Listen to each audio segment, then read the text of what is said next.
in the past in the United States when I was a builder working for other clients.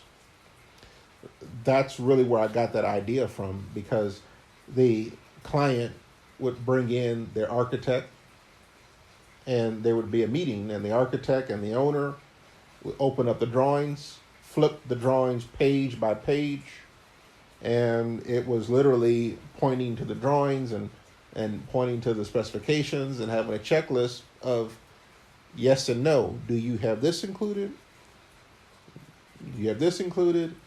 And a lot of times they, in that initial case and in subsequent times that I've done that before, there's been times where the person will say, no, I don't. Okay, that's fine. But now you need to go back and let's have you evaluate and make sure that that is included and what is the cost impact and so forth and so on.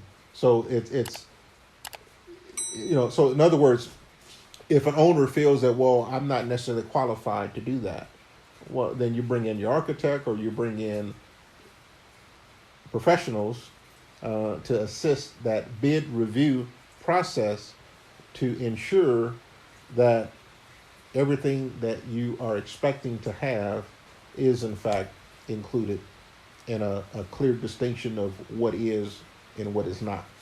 So guys, we're doing bid assessments for 2023. I'm thinking about it seriously. But having that kind of document is helpful because later on, 3 or 4 months into the project, that document is a working document. The owner signs it, the builder signs it, there's a record of it. So that later, you're supposed, when the discussion comes, well, builder, you're supposed to have X, Y, Z.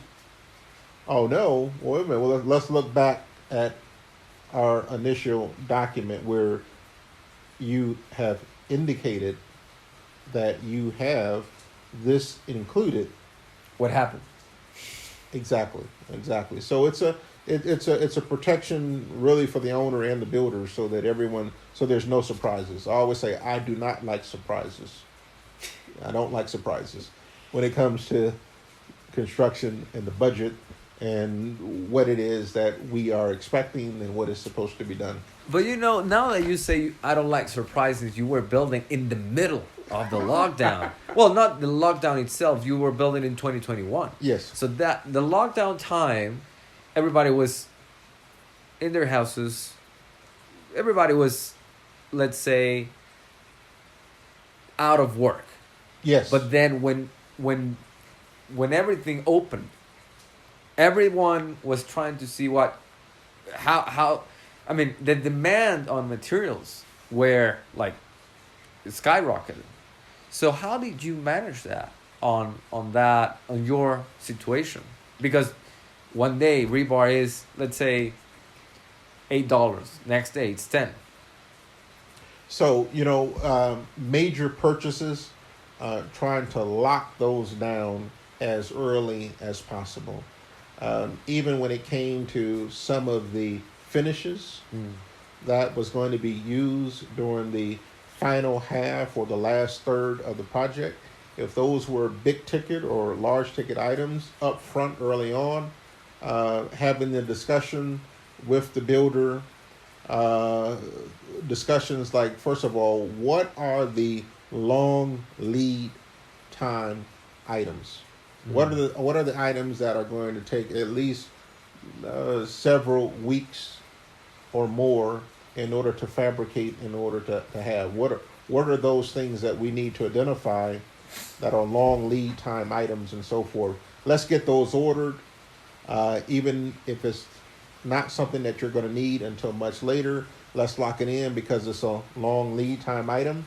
And then secondly, we want to lock in the prices today, because the prices today, and today meaning back in 2021, construction time, yeah. Yes, construction time frame would have been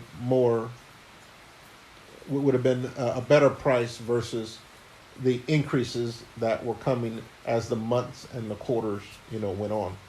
And that means then that the owner needs to make arrangements in order to pay for and provide the necessary funding for those items up front, even though they would not actually be installed until sometime later.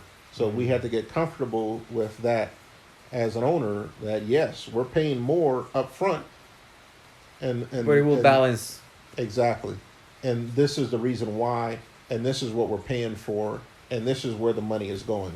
So if you like this clip, you have to watch this other clip. And if you want to watch the full playlist of clips, click here. Thank you for watching. Take care.